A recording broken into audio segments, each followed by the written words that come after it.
Termasuk juga Sai Baba. Pernah melihat Sai Baba, Bu? Belum? Baik, kita lihat sebentar siapa Sai Baba ya. Beberapa ciri-ciri Dajjal ada pada Sai Baba.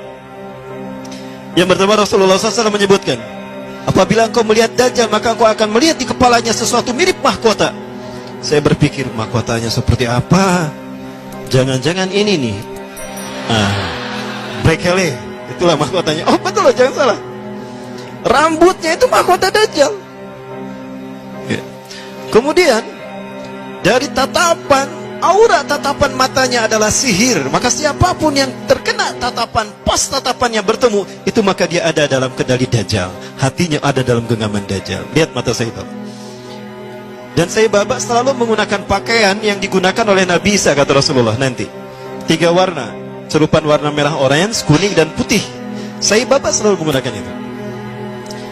Para pengikut Sai Baba banyak tersebar seluruh dunia. Terbesar kalau di Indonesia ada di Magelang, Jakarta, Surabaya. Pemimpin, para pengikut Sai Baba disebutnya Deputi. Pemimpin Deputi Indonesia, pengikut Sai Baba adalah pemimpinnya Anand Krishna. Pernah mendengar Anand Krishna ya? Masih hidup Anand Krishna? Anand Krishna ini adalah pemimpin pengikut Sai Baba.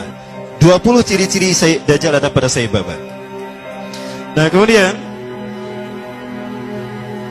ada pesawat di Venezuela ketika take off, baru 2000 atau 3000 kakian, itu terjadi turbulensi.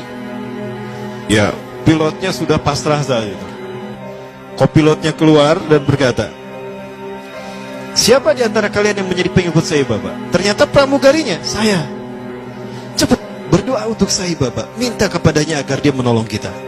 Maka dia kemudian masuk ke ruangan tertentu, dia berdoa kepada Sai Baba. Entah gimana doanya. Maka seketika itu pula turbulensi hilang dan pesawat itu normal kembali dan bisa mendarat di tempat tujuan, landing dalam keadaan aman. Nah ini Sai Baba. Berikutnya juga, ya, masih terkait tentang Sai Baba. Ada seorang janda punya anak 4. Dia datang pada Sai Baba dan berkata, wahai Sai, Anda adalah Tuhan kami, Anda Tuhan saya. Saya seorang janda sudah 4 tahun ditinggalkan oleh suami saya. Saya punya anak 4, kami miskin Sai. Kami ingin merubah hidupnya. Anda adalah maha kaya Tuhan kami, tolong kami beri karunia. Sai Baba hanya menggerakkan tangannya, maka emas keluar dari tangannya. Diberikan pada wanita janda tadi. Ada seorang syekh dari Arab ingin menghujah Sai Baba. Ingat Rasulullah pernah berkata, ketika kalian melihat Dajjal, lari menjauhinya. Jangan kalian mendatanginya, karena sekuat apapun hujah kalian, jika kalian tidak yakin dengan keimanan kalian, kalian akan menjadi pengikutnya. Akan ada seseorang ketika Dajjal muncul, dia datang menghampiri Dajjal. Yahujja bihujjatihi, dia menghujah dengan kemampuan pikirnya. Fasara tabi'an lahu haqqa tabi'in. Ternyata dia menjadi pengikut Dajjal yang setia. Ini terjadi pada Sai Baba.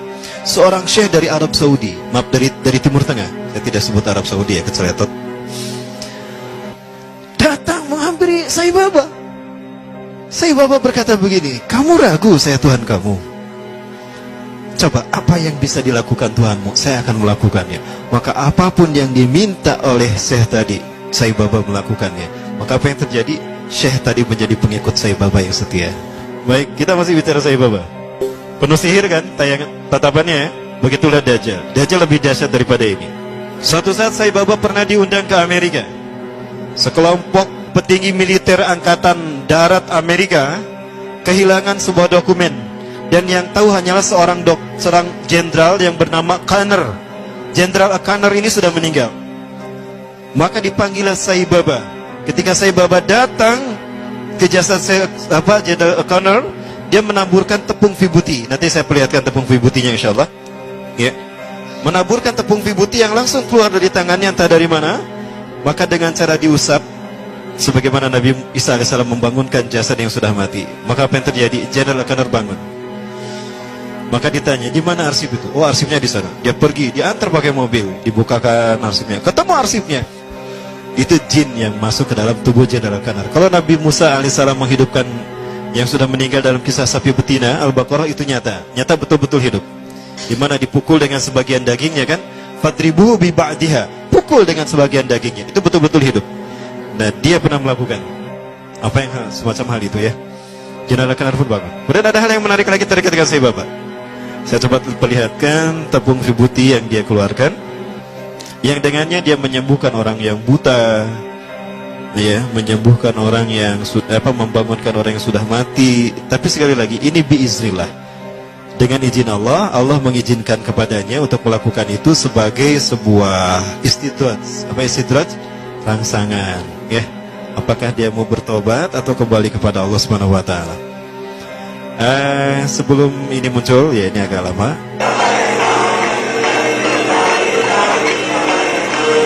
When Sai Baba removes his hand from the upturned pot, the vibhuti ash stops flowing.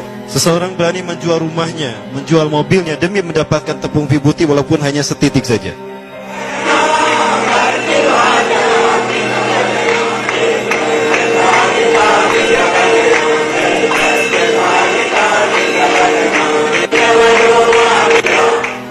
Dapat dilihat tepung itu nggak habis-habisnya.